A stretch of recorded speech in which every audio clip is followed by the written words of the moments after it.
Hola, en este video queremos contarte un poco acerca de la política criminal en Colombia en materia de drogas, haciendo énfasis especial en el tratamiento que desde esta se le da a los dos eslabones más débiles de la cadena de valor. Hablamos del consumidor final y el cultivador.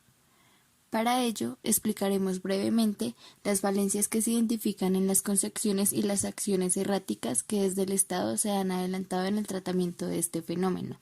Luego de ello, se plantean algunas reflexiones propositivas en la materia.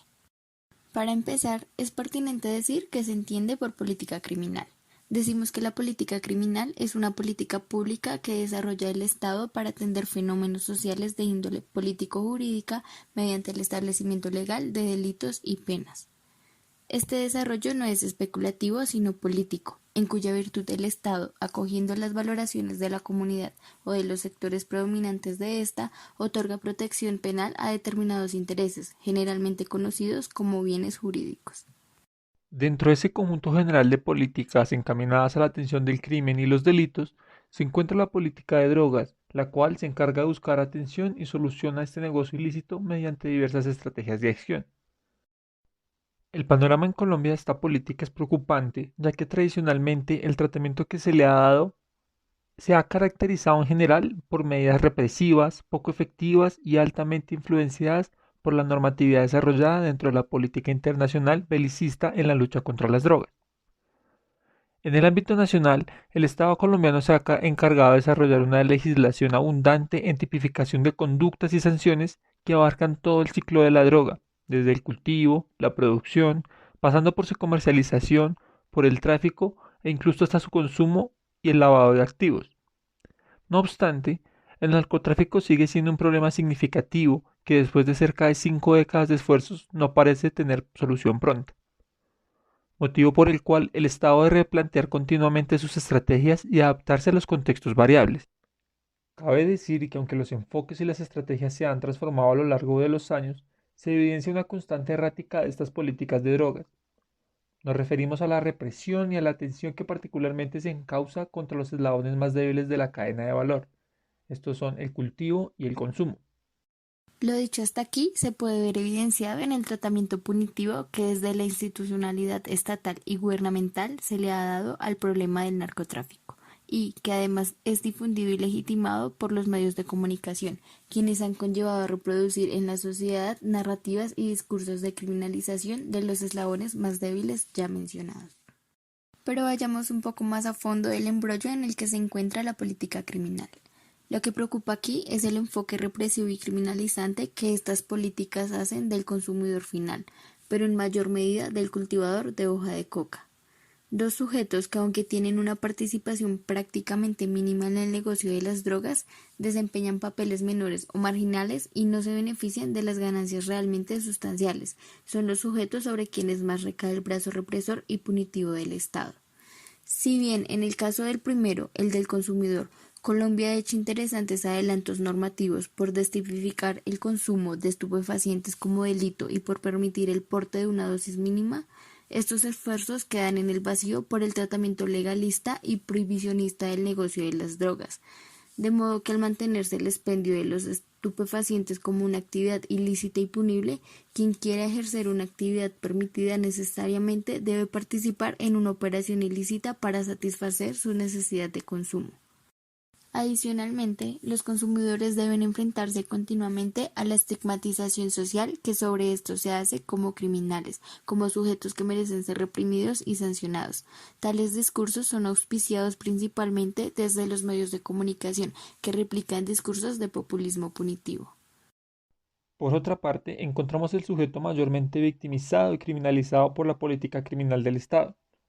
Hablamos del cultivador campesino que se dedica forzosamente a esta labor ya que no cuenta con alternativas productivas sustentables que le permitan rentabilidad y sustento económico para satisfacer sus necesidades básicas. Debido a la percepción que desde la política criminal se tiene del cultivador, las estrategias en su contra se intensifican con el paso de los años y profundizan las consecuencias de la erradicación, tanto por la vía aérea con glifosato como con la erradicación manual.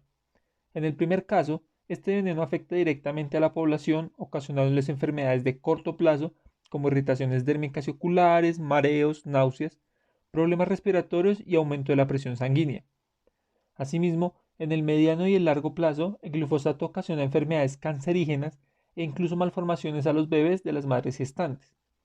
Pero allí no termina todo. El daño sobre el ecosistema es enorme, pues contamina las fuentes hídricas, ocasiona intoxicaciones y muertes masivas en la fauna, así como el deterioro de la flora y, más gravemente aún, un impacto fatal sobre el subsuelo, lo que a la larga vuelve poco fértil las tierras para cultivar otros productos agrícolas. Por si fuera poco, el campesino sembrador se enfrenta a la violencia simbólica y al estigma cultural reforzado desde los medios de comunicación. Como consecuencia de esto, se ha difundido en la opinión pública una concepción criminalizante que vincula directamente al campesinado con el narcotráfico y con el crimen. Más allá de la estima social, esto tiene consecuencias prácticas en el aumento de penas contra el cultivador, así como en el recrudecimiento del actuar de las fuerzas del Estado en su contra.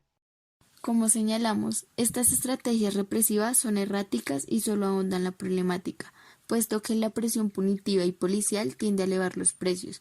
El control policivo penal posiblemente no es inefectivo, ya que logra controlar la superproducción, pero surte a la vez el efecto paradójico de que, al escasear los cultivos, se estimula el aumento de precios y con ello la expansión de la frontera agrícola para nuevos cultivos de uso ilícito, los cuales gozan de la protección de los grupos y organizaciones criminales más poderosos.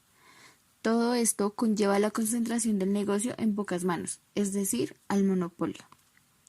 Ahora bien, es pertinente entonces señalar algunas reflexiones propositivas que han sido adelantadas desde enfoques progresistas y que buscan sortear la situación anteriormente señalada.